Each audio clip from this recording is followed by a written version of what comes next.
I'm wondering, is speed to treatment and diagnosis, does that impact the likelihood of a mutation occurring in your opinion, or is it? I don't think it affects the likelihood of a mutation occurring. The mutation has occurred. Um, I think what it affects is the likelihood of getting good treatment. Mhm. I think it affects the likelihood of avoiding some of these life-sustaining events, such as these catastrophic bone metastases or needing to end up on dialysis unnecessarily.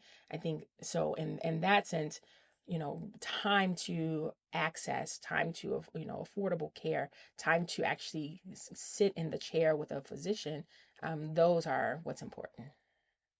And just on the topic of access, and when we're thinking about these kind of genetic factors, for instance, um, is there a possibility that someone might not get the proper genetic workup? And if so, what would you suggest to patients just to make sure that they're having, their disease monitored in a way where they can catch these mutations? Because I imagine that not really understanding the genetics could become very expensive when it comes to going down like the rabbit hole of problem solving in oncology. So, what's your take on that, and what would you suggest for patients? So when it comes to multiple myeloma, I think, looking at the cytogenetics, looking at MRD, I think that's extremely important. And so, um, always looking for second opinions. I think it is always great to make sure that your physician is well versed in the disease process.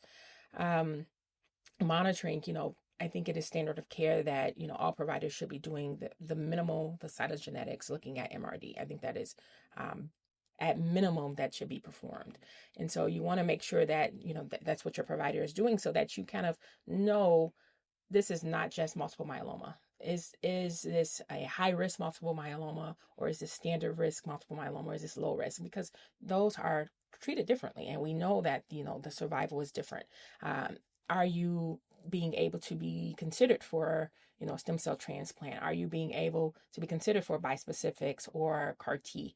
Making sure that you have um, a lot of different options at your disposal that you could not get necessarily, for instance, if you live in a different community. Mhm.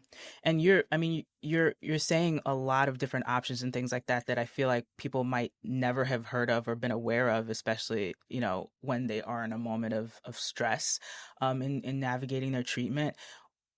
Do you know of any resources, or do any resources exist? Because when we talk about looking for second opinions, you kind of have to know what would be a valid second opinion, right? Or if a second opinion is even necessary.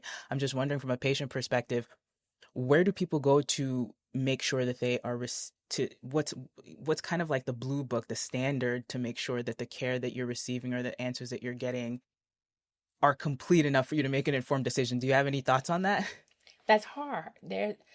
It's almost like the analogy of like where do you buy a new car, right? There's so many different things out there, and you don't know necessarily what's the best place. A lot of it is word of mouth. A lot of it is, you know, you do your research, and that's where technology is available, and you're doing your Google reviews of different providers. Um, but there are lots of conventions and international consortiums and groups that look at multiple myeloma.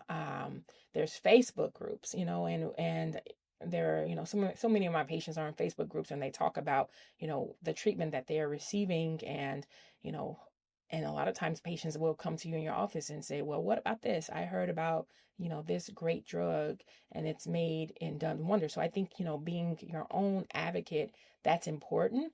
But then just trying to also to look and see if there is any new or novel research. I think it is a great thing when you see patients being an advocate and saying, hey, are there any clinical trials available where they can actually be involved and make a difference? I mean, all of these drugs that have been approved started off as a clinical trial. All of these started off as a phase 3 study, and that's why we have approval of them.